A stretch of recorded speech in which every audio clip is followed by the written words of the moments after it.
नाज़रीन आदाब। 17 जनवरी 2023 मुताबिक 14 जमाद उस्सानी के अवधनामा वॉइस एडिशन में आपका खैर मकदम है। मैं मुस्से रजा और आप समाअत फरमाने जा रहे हैं अवधनामा में शाये अहम खबरों के खास हिस्से। मरकजी हुकूमत जजों के मौजूदा कॉलेजियम सिस्टम को लेकर खुश नजर नहीं आ रही है। वह इस कॉलेजियम निज़ाम की तश्कील नौ चाहती है और इस सिलसिले में मरकजी वजीर कानून किरेन रिजिजू ने chief justice of India DY Chandrachud को एक खत लिखा है।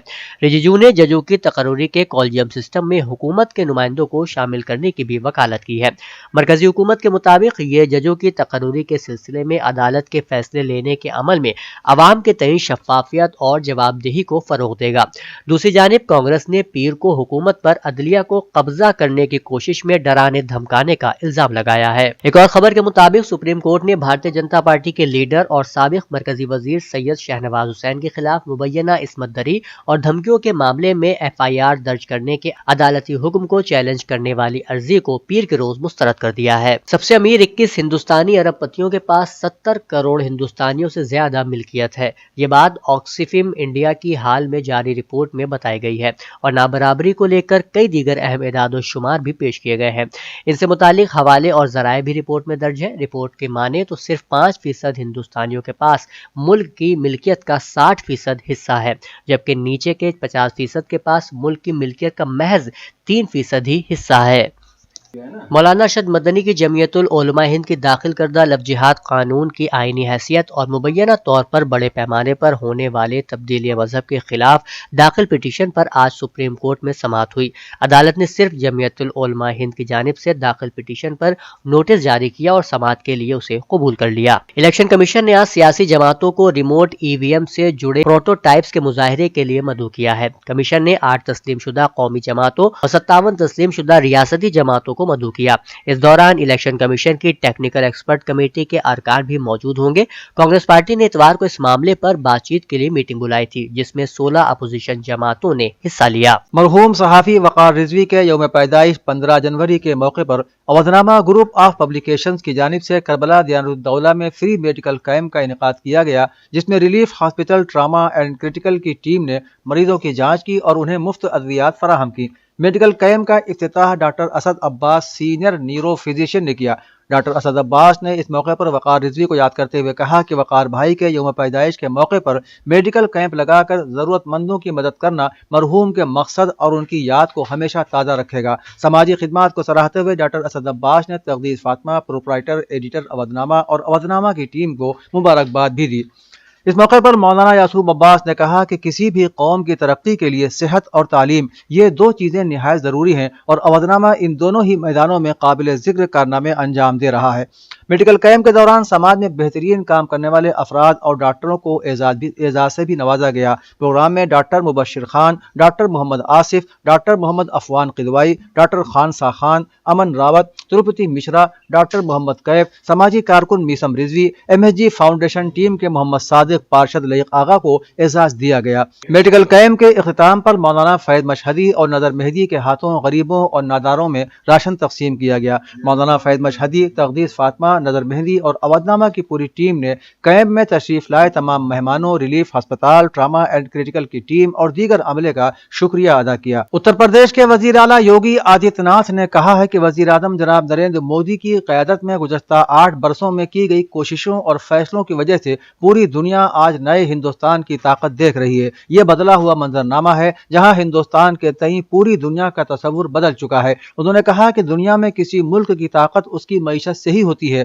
आज हिंदुस्तान पूरी दुनिया में सबसे तेजी से तरक्की करने वाली मईशत है। वजीर आला आज जिला गोरखपुर में तब्दीली मंजरनामा और सहाफत पर एक सेमिनार से खिताब कर रहे थे। उन्होंने कहा कि बदले हुए मंजरनामे में हिंदुस्तान दुनिया की 5वीं बड़ी मईशत बन गया है। लखनऊ मेट्रो ने the book land book fair के साथ मिलकर हजरतगंज मेट्रो स्टेशन पर 16 फरवरी तक किताब मेले का एहतमाम किया है। बुक लैंड बुक फेयर का इफ्तिताह कंपनी सेक्रेटरी और chief public relation officer Lucknow metro Pushpa Bilani ने किया।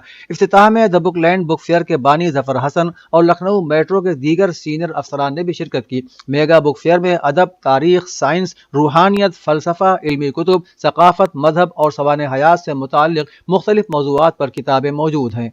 موصولہ خبر کے مطابق لسان الواعظین مولانا سید مظاہر علی وائز چند سالہ عدالت کے بعد دار فرع سے دار بقا کی جانب کوچ کر گئے۔ مولانا سید مظاہر علی وائز مرحوم تحریک دینداری میں بانی تنظیم مولانا سید غلام عسکری کے رفقائے کار میں تھے اور دینداری کی تحریک کو آگے بڑھانے میں ہمیشہ اور ہمتن کوشاں رہے۔ ملک اور بیرون ملک آپ کو ایک معتبر خطیب اور ذاکر کے عنوان سے پہچانا جاتا تھا۔ آپ نے قوم کے بچوں کو زیور علم و عمل سے آراستہ کرنے کے لیے اپنے وطن سیتھل ضلع بریلی میں ایک دینی درسگاہ جامعہ مہدیہ کی بنیاد رکھی، جو اس وقت علاقے میں دینی اور عصری تعلیم کا ایک اہم مرکز ہے۔ اودھنامہ کے جہانما صفحے کے مطابق روس کے اکثر علاقوں کو سردی کی شدید لہر نے اپنی لپیٹ میں لے رکھا ہے، جبکہ رواں ہفتے میں یاقوتسک شہر کا درجہ حرارت -50 ڈگری سیلسیس تک نیچے گر گیا ہے۔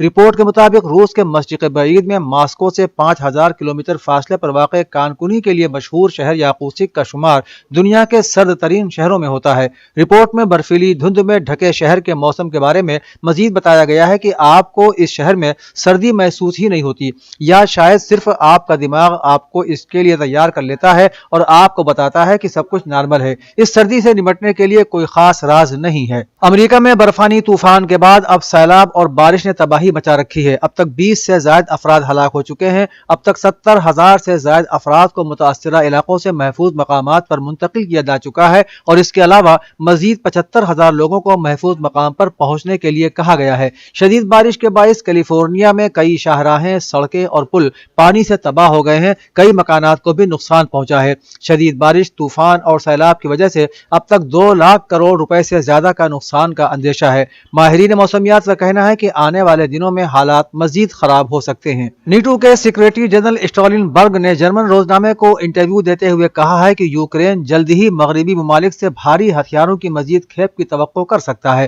رپورٹ کے مطابق مسٹر برگ نے میڈیا کو بتایا کہ کیو نے طویل عرصے سے ٹینکوں سمیت بھاری ہتھیاروں کی فراہمی کا مطالبہ کیا تھا، لیکن مغربی ممالک اس مطالبے کو پورا کرنے میں ہچکچا رہے تھے۔ انہوں نے کہا کہ اب ہم جنگ کے فیصلہ کن مرحلے میں ہیں، لہذا یہ ضروری ہے کہ ہم یوکرین کو وہ ہتھیار فراہم کریں جن کی انہیں جنگ جیتنے کے لیے ضرورت ہے۔ اسرائیلی صدر اسحاق حکومت اور عدلیہ کے درمیان پیدا ہونے والے بحران کو روکنے کے لیے اب سرگرم ہو گئے ہیں۔ انہوں نے ٹویٹر پر اپنے ویڈیو پیغام میں کہا ہے کہ اس صورتحال سے پوری دنیا میں موجود یہودیوں کو بھی پریشانی لاحق ہو گئی ہے، کیونکہ ہم اختلافات کا شکار ہو چکے ہیں اور یہ بہت تشویشناک ہے۔ اسرائیلی صدر کے مطابق ملک میں عدلیہ پر قدغنیں لگانے کا متنازعہ منصوبہ بحران پیدا کر رہا ہے، جس پر مجھے بھی تشویش ہے۔ اس لیے میں فریقین سے رابطے میں ہوں اور کوشش کر رہا ہوں کہ بحران ٹلے تاکہ قوم ٹکڑے ٹکڑے ہونے سے محفوظ رہ سکے۔ بنگلہ دیش کے دارالحکومت ڈھاکہ کی ہوا کو پیر کی صبح دنیا کی تیسری سب سے زیادہ آلودہ ہوا قرار دیا گیا۔ ڈھاکہ میں صبح 9:40 پر لیا گیا ایئر کوالٹی انڈیکس کے مطابق اس نے 197 پوائنٹ حاصل کیے۔ اس سطح کی AQI کو غیر صحت بخش سمجھا جاتا ہے۔ 151 اور 200 کے درمیان AQI پیرامیٹر کو غیر صحت بخش کہا جاتا ہے، جبکہ 201 اور 300 کو انتہائی غیر صحت بخش اور 301 سے 400 کو خطرناک سمجھا جاتا ہے، جو رہائشیوں کے لیے صحت کے لیے سنگین خطرہ ہیں۔ اس حوالے سے پاکستان کا لاہور شہر 234 کے ساتھ پہلے اور ہندوستان کا ممبئی شہر 211 کے AQI کے ساتھ دوسرے نمبر پر رہا۔ فضائی آلودگی بڑے پیمانے پر سنگین امراض کا سبب بھی بنتی ہے۔